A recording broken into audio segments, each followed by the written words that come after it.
Pada bagian yang kelima telah dikisahkan, Nini Pelet berhasil masuk ke dalam kamar Nilam Cahya. Dia memang bermaksud akan mencuri Nilam Cahya dari rumah Wong Bagus itu.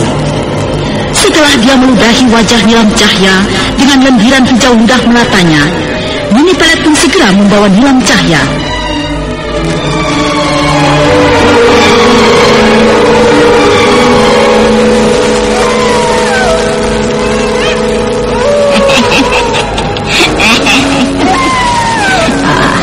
Ini aku harus cepat membawa Nilam Cahya. Dia sudah tertidur pulas. Dia akan terus tertidur sampai munculnya bulan purnama. Karena pengaruh lendiran hijau ludah melataku sudah masuk di jiwanya. Dia baru akan terbangun jika bulan purnama itu muncul. Tubuh Nilam Cahya sudah aku angkat. Ini aku harus keluar dari rumah ini.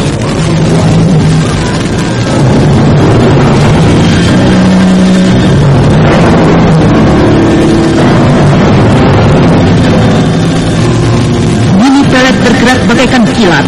Hingga sebentar saja, nenek siluman ular itu sudah sampai di rumah Ki Barja, tempat di mana dia tinggal.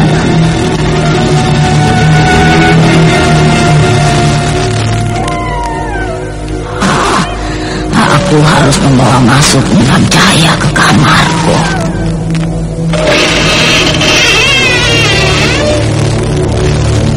Sekarang aku tinggal melaksanakan rencanaku. Ki Barja akan kusuruh tiduri wanita itu.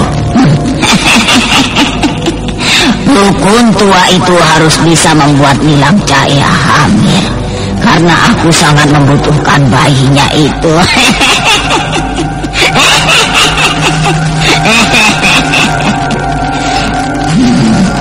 Apakah malam ini juga Ki Barja itu harus melaksanakannya?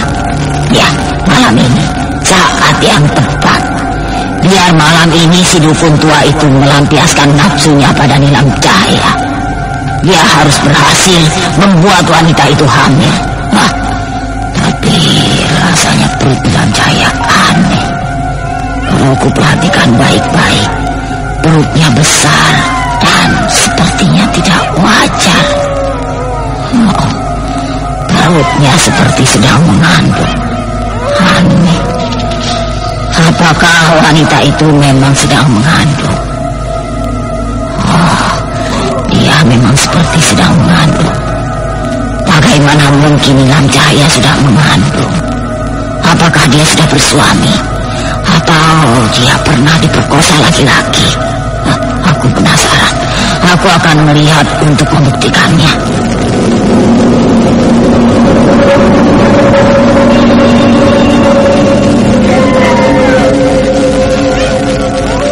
Nini Pelet matanya menatap tajam ke arah perut Nilam Cahya. Tidak lama kemudian, matanya bersinar merah. Sinar itu menembus pandangannya ke perut Nilam Cahya.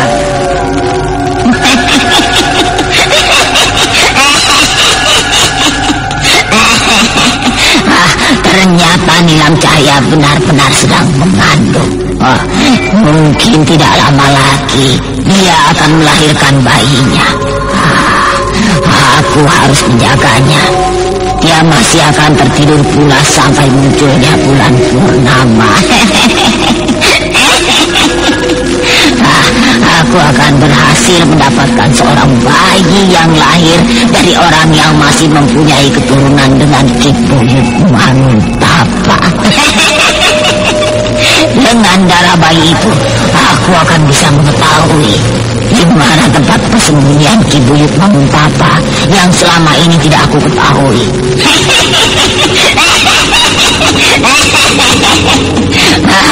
Ki Buyut, tunggulah aku.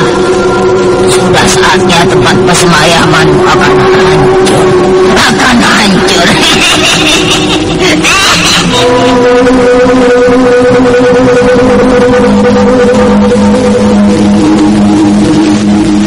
Sementara itu Sumanta yang semula ditinggalkan Nilam Cahya dan Wong Bagus baru sadar dari pingsannya.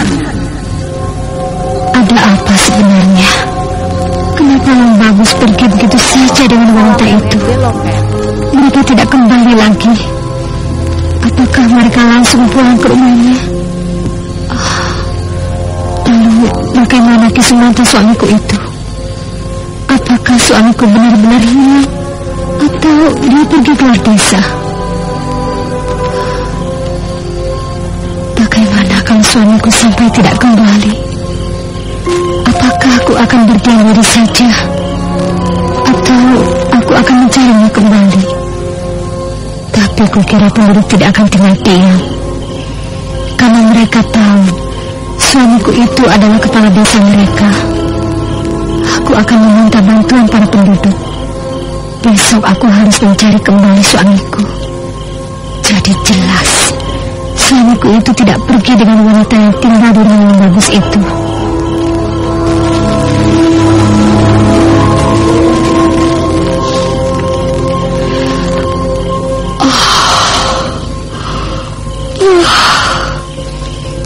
Sudah malam.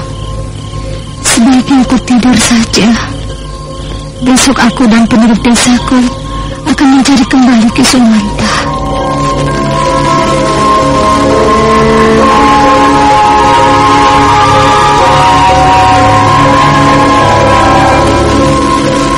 Ki Sumanta akhirnya tertidur pulas. Malam semakin beranjak. Udara di luar semakin dingin. Di sebuah tempat yang jauh dari desa Manukagua itu, Ki Sumanta ternyata masih mencari Wong Bagus. Mas Andri Tawani!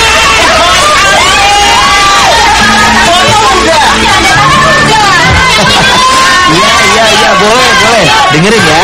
Aktivitas tinggi, olahraga berkeringat. Awas kamu kena gatal jamur. Artis mana mungkin kena gatal jamur? Siapa bilang artis gak pernah kena gatal jamur? Dulu saya pernah mengalaminya. Karena aktivitas padat, udara lembab, kepanasan, keringetan. Akibatnya saya kena gatal jamur. Gatel banget.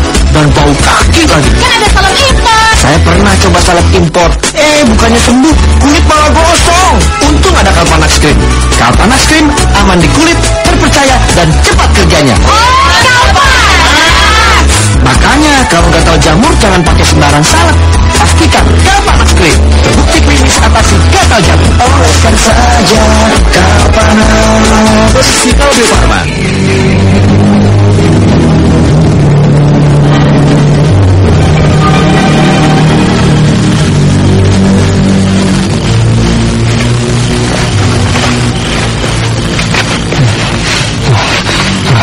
Lelah sekali rasanya aku. Bagaimana kalau Wong Bagus tidak aku temukan ini? Aduh, aku sudah berada di luar desaku, tapi aku tidak menemukan Wong Bagus juga. Aduh, apakah aku harus kembali saja ke desaku? Aku sudah hampir 2 malam pergi dari desaku. Aku khawatir istriku mencari-cariku, tapi aku harus bertanggung jawab. Wong Bagus adalah warga desaku. Dia harus aku temukan. Dia pasti pergi keluar desa. Sepertinya hari sudah semakin malam. Aku tidak bisa melihat jalan. Apakah aku harus beristirahat?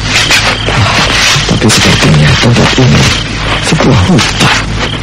Sebaiknya aku istirahat saja. Aku istirahat di sini saja. Di bawah pohon ini kukira aku bisa tidur semalaman. Tapi aku kini berada di hutan jati. Aku harus berhati-hati.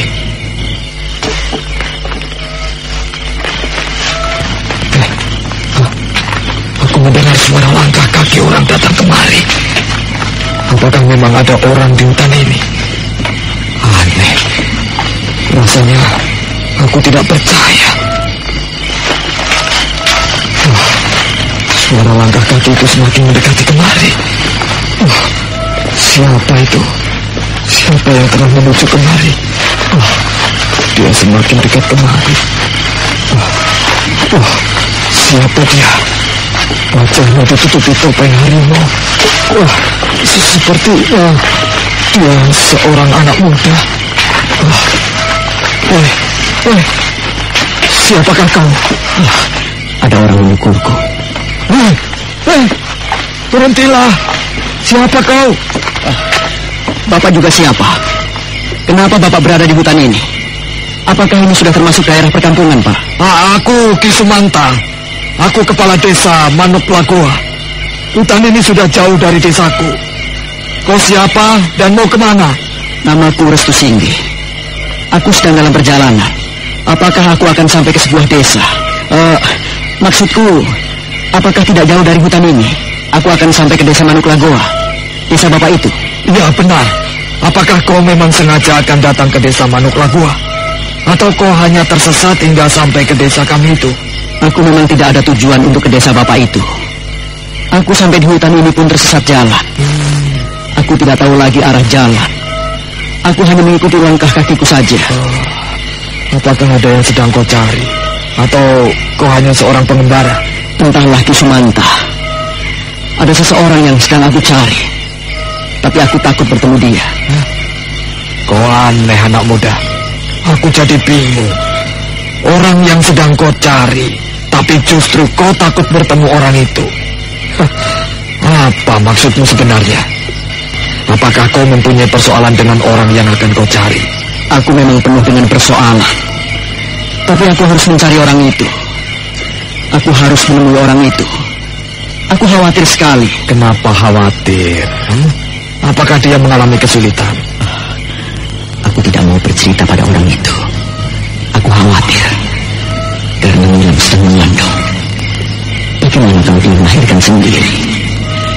Itulah yang sangat aku khawatirkan. Anak muda, kenapa kau diam? Bolehkah aku tahu siapa sebenarnya nama orang yang kau cari itu? Mudah-mudahan aku bisa kenal namanya. Barangkali ada orang yang kau cari di desaku itu. Maafkan saya, Ki Sumanta. Kau tidak mau memberitahu? Bukan begitu. Tapi ada kesan dalam perasaanku. Seringkali aku menjadi sedih jika menyebutkan nama itu. Dia itu kekasihmu? Bekas kekasihku. Tapi kenapa kau masih mencari? Aku harus menjaganya. Ini adalah pesan guruku. Aku tahu dia sedang susah. Aku tahu dia juga masih mencintai aku. Sepertinya kau mempunyai persoalan dengan bekas kekasihmu itu. Persoalan yang sudah lama. Siapa namanya? Tidak terlalu berat kau menyebut namanya, kan? Nilam Cahya. Iya, nama yang indah. Tentunya orangnya juga cantik. Tapi aku tidak mengerti sikapmu, anak muda.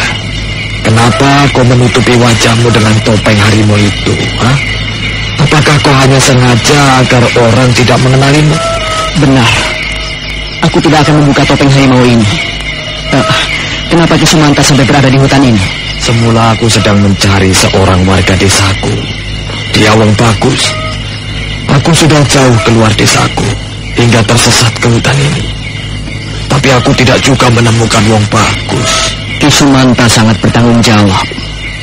Saya kagum dengan sikap itu.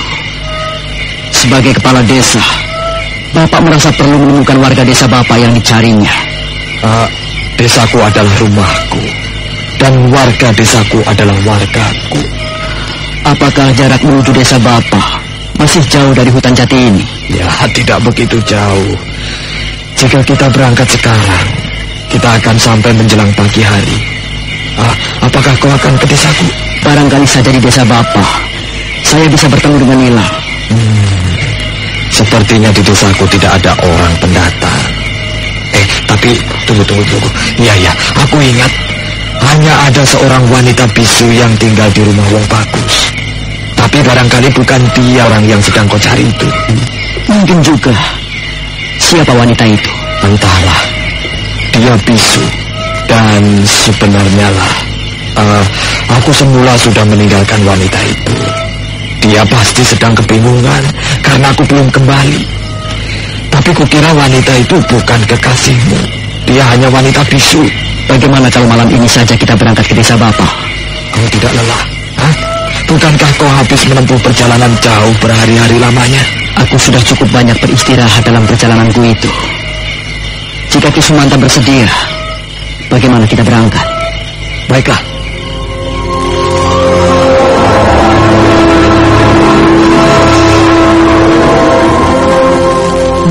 Restu Singgih dan Ki Sumanta malam itu juga berangkat menuju ke desa Manuk Lagoa. Setelah jauh menempuh perjalanan, keduanya sudah tiba di gerbang desa. Suasana waktu itu masih agak gelap. Jalan yang sedang mereka tempuh adalah jalan yang menuju ke Telaga Angker itu. Beb, Ya? abis makan cobek bekas sambalnya pinjem ya. Hah? Buat apa? Buat ngulek hati aku ke hati kamu. Mulai deh. Ternyata kemasukan nih. Hah? Kemasukan sambal? Kemasukan bayangan kamu. Nyebelin. Aduh, mules. Hah? Diwayu kok malah mules? Mules beneran tahu. Aduh. Oh, makan pedas emang bisa bikin mules. Tenang, begitu mules, nih minum 1 tablet Enterostop. Serap racunnya, stop mulesnya tanpa bikin sembelit. Kalau udah diare, baru minum 2 tablet. Dengan Atapulgit dan pektin, stop mulesnya, stop diarenya. Oh, untung bawa Enterostop. Beb, di rumah ada perban nggak? Buat apa perban? Enggak, buat membungkus hati aku dan hati kamu. Ih, apaan sih? Enggak.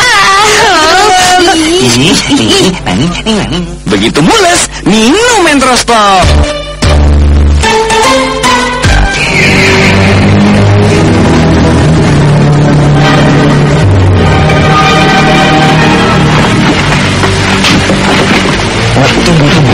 Kenapa tiba-tiba berhenti di tengah jalan?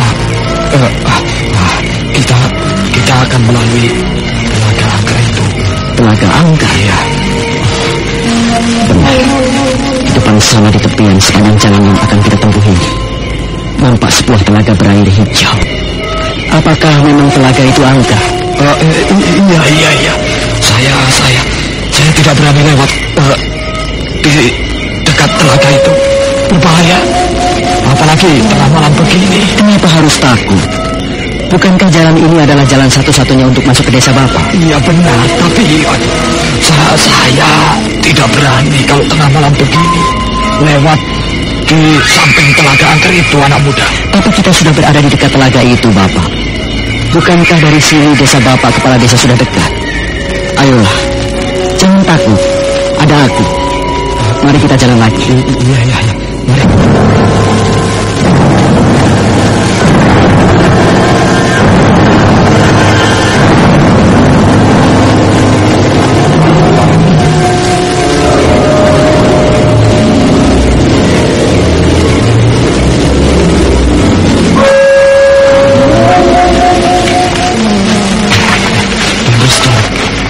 Akan melalui Telaga Angker itu. Lihatlah ke arah samping kita itu. Telaga Angker itu mengalah di hadapan kita.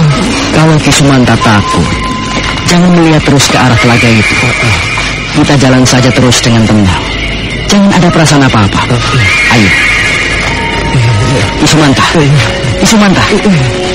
Kenapa berdiri saja? Kenapa diam saja? Iya, saya. Aduh, rasanya berat untuk melangkah dari situ. Aduh, mata saya rasanya ingin melihat terus ke arah telaga itu. Aduh, lihat terus tuh. Bukankah telaga itu indah dan bagus? Telaga itu tersenyum manis.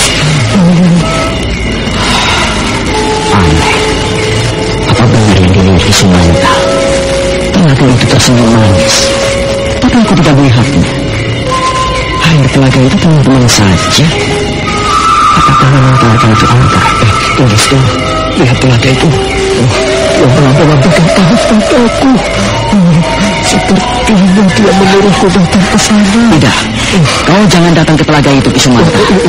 Kau hanya dibayangi perasaan takut. Telaga itu tidak tersenyum, tidak melambaikan tangan. Itu hanya bayangan. Telaga itu tenang saja. Dia bukan manusia yang bisa hidup. Ayolah Ki Sumanta, kita berjalan lagi. Tidak. Aku akan datang ke telaga itu. Dia memanggilku. Ki Sumanta, jangan Ki Sumanta. Jangan melangkah ke telaga itu. Kau sudah terpengaruh bayanganmu sendiri. Kau hanya merasa ketakutan. Telaga itu tidak memanggilmu. Ayo kita pergi. Kau jangan menghalangi niatku. Aku akan datang ke telaga itu. Kau jangan menghalangi Sumanta. Ki Sumanta, jangan melangkah. Tidak. Aku harus datang ke telaga itu. Ki Sumanta, jangan dekati telaga itu. Tidak. Aku harus ke telaga itu. Tunggu, jangan lari Ki Sumanta. kebutuhan hidup selalu menuntut yang serba praktis. Begitu juga yang dirasakan Ibu Fitri waktu memilih obat mahnya. Benarkan Bu Fitri? Benar, obat mah mesti praktis. Masa udah diribetin urusan antar jemput anak, urusan dapur, urusan rumah, obat mahnya masih ribet sendok-sendokan. Takutnya nggak pas takarannya. Mending kayak omah tuh, praktis. Sediain deh di rumah, di kotak obat, di tas, di mobil, di kantong. Jadi kalau pas pergi terus sakit mah, langsung di Proma. Punya, terus sakitnya nyaman lambungnya. Kan Proma ada apa kuy? Hidrotalsit. Proma, satu-satunya obat mah dengan hidrotalsit. Formula paling mutakhir yang langsung atasi sakit mah tepat di pusatnya. Mengatasi sakit mah lebih cepat dan melindungi lambung lebih lama. Pokoknya yang praktis atasi sakit mah ya Proma obatnya. Produksi Kalbe Farma. Info lengkap klik www.ahlinyalambung.com. Baca turang pakai bila sakit berlanjut hubungi dokter.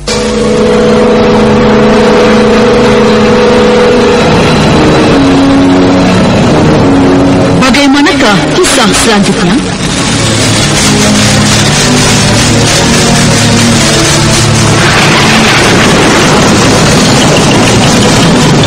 Nah, saudara pendengar, ikutilah kelanjutan Sandiwara Radio Misteri